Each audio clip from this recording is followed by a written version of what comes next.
Now, because we're showing the textual representation of the date, if for example you wanted to go ahead and store a timestamp in a database table, you could use back-end functionality, say in PHP, to actually deal with converting this date to a timestamp.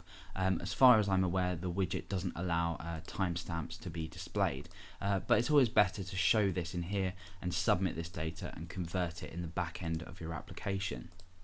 So now that we've done that, we need to think about what happens if we want a minimum and a maximum date. Now at the moment we can go back for as long as possible, and obviously go forward for as far as possible.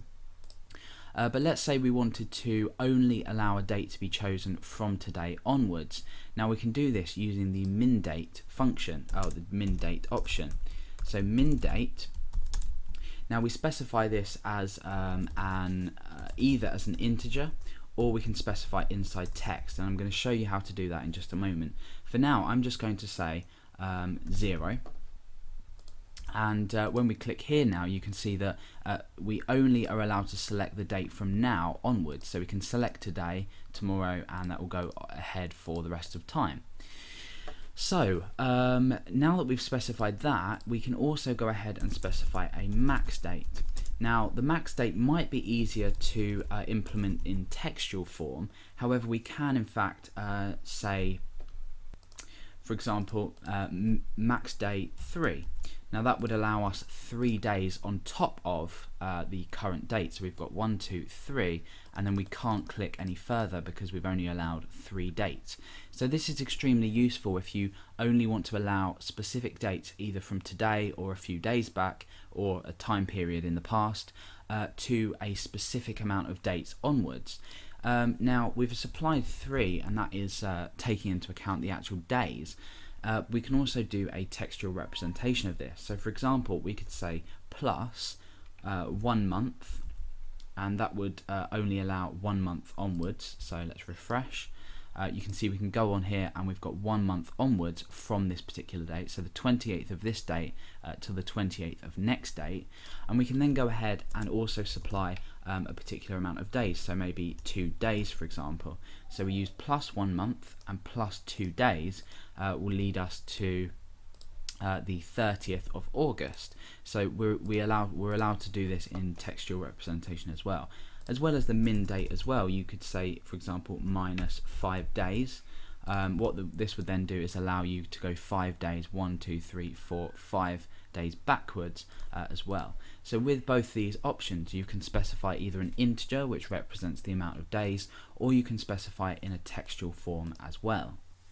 Okay, so the next option we're going to look at, I'm just going to comma separate this and come down a bit so we can fit everything onto the text editor, is the show button panel. Now show button panel is default set to false, however we can go ahead and set this to true, and what this will do is this will show a panel at the bottom. So for example, selecting today and done. Now in this case, when we select a particular date, we automatically activate the done function in essence, and this will automatically close the date picker. However, if you implemented this in another way, you would in fact be able to use these buttons. So for example, if a date was selected, say the next day onwards, you could then press today and that would jump to the current date. So for example, if you were, I don't know, wanted to show, like I said, show the tomorrow as the default date, you could then press today to select the day, and then if you wanted the user to select these but not close the box, you'd be able to click done and that will just remove the box. It's useful to have it here anyway, just in case the user decides to say select the 29th and then say, oh, I don't want to select that anymore. They can either press done or they can click outside of the date picker area and that will close that date picker widget. Okay, so the last thing we're going to take a look at is the animation types. Now by default it is set to show. We're going to go ahead and specify show anim, so show animation, and there's lots of different options we can give this. They're all listed in the jQuery UI documentation.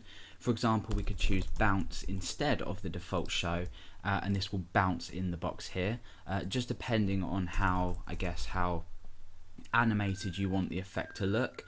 For example, we could also choose fade in, and that would just fade in the date picker. Like I said, by default it is show, and when we refresh and click show, that will just pop out like that.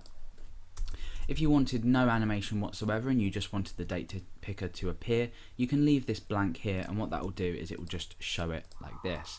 Probably for more corporate or more important websites, I guess, however you want to describe them, the show option is a good idea because it just shows the date picker rather than including too much animation and making it look fake. So that's the date picker widget in the jQuery UI. As you can see, it's extremely easy to implement.